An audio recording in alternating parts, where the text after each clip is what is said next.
I don't want to brag, but I've had some great ideas here on the Ken Minyard page.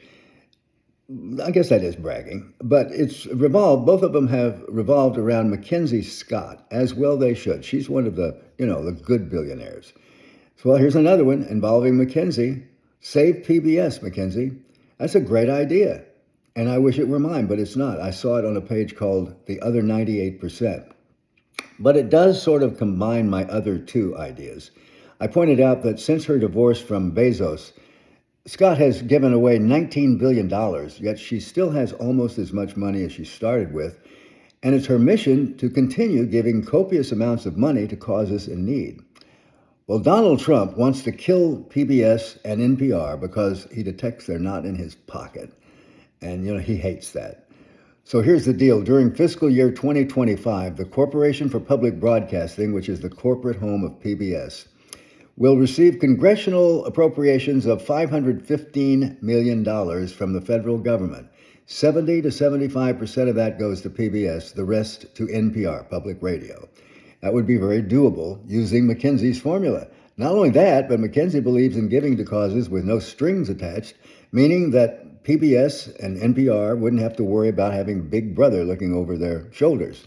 This all assumes, of course, that McKenzie would have to agree with the missions of these organizations, which is to provide entertainment, documentaries, news programs, which are fair and balanced, or as the MAGA people like to call it, fake news.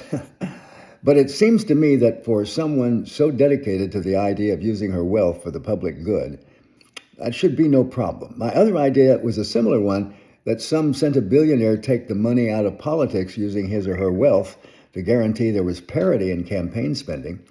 The bigger issue is that in the age of these centibillionaires, people worth $100 billion or more, the money gap has become so absurdly large that in the interest of their own self-preservation, they should use their money to do good rather than just trying to grow it even larger.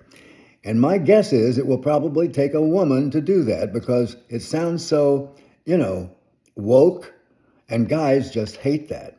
But I'll tell you what, speaking of woke, there is a movie out now, Superman, that you really must see. A new Superman, a new story. It's loads of fun, and it carries a really critical message for pro-democracy, anti-fascist proponents. Yeah, Superman is what I'm talking about. Superman is not only the toughest guy in the world, on the planet, he's also the wokest. I guess he always has been, but in this movie, particularly right at the end in a speech he makes, they make it perfectly clear. And then to top it all off, Lex Luthor is the spitting image of Stephen Miller. But the star of the movie, hands down, is Superman's dog, Krypto. Anyway, you go see it. You'll have fun, and you'll really be having a message that, by the way, is making Republicans crazy.